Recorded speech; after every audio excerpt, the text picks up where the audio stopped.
Nanalo San Miguel Beer kagabi kontra dito sa TNT Tropang Giga, pero nakita natin na medyo nahirapan sila. Ilang beses lumamang ng double figures itong San Miguel Beer pero humabol pa rin ang TNT.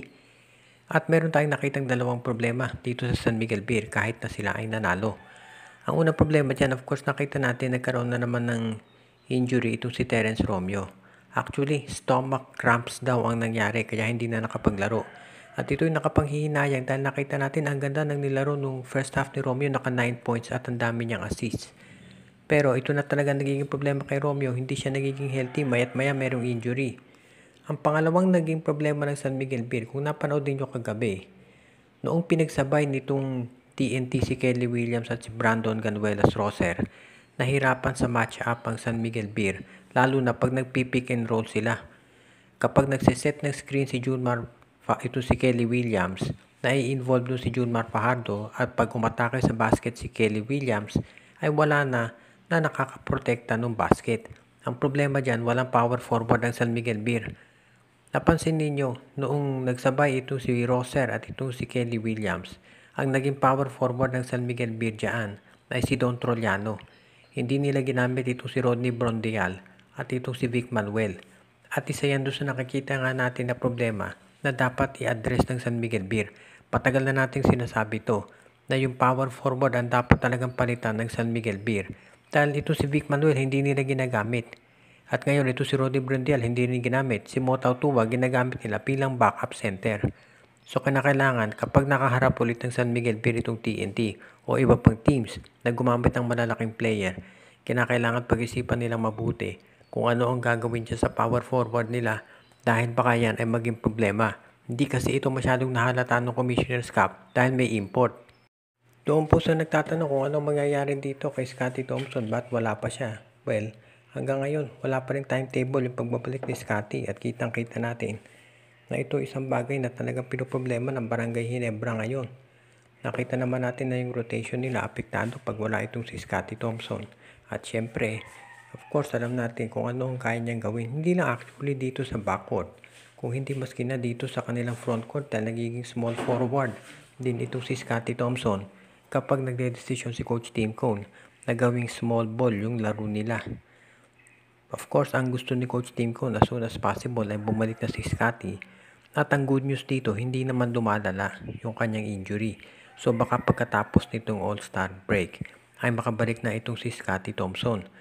Siyempre, kinakailangan na siya ng Barangay Ginebra lalo na at magiging mas mabigat yung mga susunod nilang laban. Sa ngayon, itong Barangay Ginebra, tumitingin din ng mga trade options na kinakailangan nilang gawin para mapalakas yung kanilang lineup. Dahil nakita nga nila na itong tinatawag na competition sa PBA lalo na dito sa mga top teams ay talagang medyo mabigat na. At sa ngayon, kung ikaw ang Barangay Ginebra, gusto mo na magkaroon ka ng mga guards na pwedeng gamitin just in case nga itong si Scottie Thompson ay ma-injure uli. O kaya naman, wag naman sana itong si Stanley Pringle, itong si L.A. Tenorio at yung iba pa nilang mga players. Na isa pang kinakailangan ng Barangay Ginebra dito ay magkaroon ng consistency yung iba nilang mga players ngayon para yung laro nila ay hindi bumabagsak. Basta sabi rin natin na isa namang good news dito sa Barangay Ginebra dahil ginagamit na ni Coach Tim Cone yung kanyang bench, nagkakaroon na ng kumpiyansa. Itong sila Ralph Koo, si Sidney Onmubere at itong si Nards Pinto.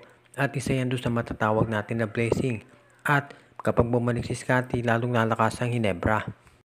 Okay, ang balita naman natin ngayon pagdating dito sa Magnolia ay mukhang interesado silang makuha yung first round pick ng Northport Batang Pier. Itong first round pick ng Northport, hindi yan magiging number 1 pick sa draft. Siguradong converge na yan base doon sa nagiging performance nila. Pero at least ang Magnolia gusto makakuha ng first round pick dito sa darating na draft dahil sa tingin nila ay merong magagaling na mga rookies na papasok dyan. Okay naman sa management kahit hindi number 1 pick yung makuha nila. Actually, parang yung mga teams ngayon tanggap na itong si Justin Baltasar dito talaga mapupunta sa Converge ngayon. Pero ang Magnolia gustong makuha yung pick ng Northport kahit saan man ito pumagsak kahit pang middle na nung first round. Basta makakuha sila ng first round pick na maidadagdag dito sa kanilang paraan para palakasin yung kanilang lineup. Sa ngayon, itong Magnolia, tinitignan nila yung posibilidad na gamitin itong first round pick para sila ay makapag-improve ng kanilang roster. Dahil syempre alam ng Magnolia, mataas na expectation sa kanila ng mga tao. So sa ngayon, hindi pa natin natitiyak kung ibibigay ito ng Northport. Dahil syempre ang Northport magagaling din naman yung nakuha doon sa kanilang mga picks. Kaya baka sakali na kailangan mga high quality players din ang ibigay nitong Magnolia para makuha yung pick. Of course, alam natin na marami pang posibleng mangyari dito. Pero sa ngayon, nakikita ko na itong Magnolia, kung sakaling kunin yung pick na yan, ay magiging maganda ang resulta para dito sa kanilang lineup. At syempre, lalakas yung kanilang front court kung sakaling makakuha sila ng big man o di kaya naman yung kanilang backcourt kung guard yung makuha nila. In any event, sa tingin ko, kinakailangan itong si Jerica Macy, si Jackson Corpus, Russell Escoto, o malay natin itong si Calvin Abueva ang ibigay nitong Magnolia dyan. At baka masama pa itong si Arvin Tolentino dito sa magiging trade package nila. Itong Converge Fiber Xers ngayon ay gumagawa ng paraan para palakasin yung kanilang lineup. Alam natin nga na nagtatangke itong Converge, sabi ng mga insiders, para makuha itong si Justin Baltasar. Pero bukod dyan, ay itong si Justin Arana at si Alex Stockton binigyan na nila ng long-term contracts para ito ang maging cornerstone ng kanilang prangkisa. Bukod dyan, ito nga si Shawnee Winston nandito na sa trading block. Mukhang hindi siya talaga gusto ni Coach Aldin Ayo o hindi bagay dito sa kanilang sistema. At ang balita natin baka raw kunin mula sa MPBL itong si Arwin Santos at si Encho Serrano. Ang mga ito ay naglalaro ngayon doon at maganda naman ang pinapakita. At ito si Arwin Santos magiging veteran yan na makakatulong dito kay Justin Arana kapag naglaro siya sa PBA dahil alam natin napakaraming experience ni Arwin Santos sa playoffs at nakailang championships yan dito sa San Miguel Beer.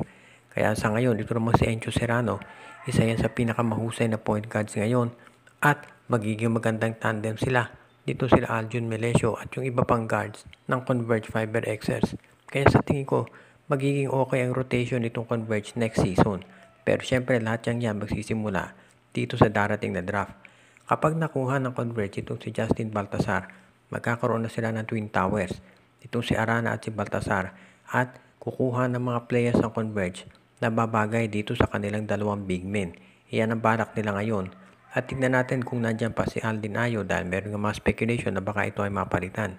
Pero ngayon kapag nangyari yan, na nakuha nila itong nabanggit na mga players, masasabi natin na magiging mas competitive na ang Converge next season.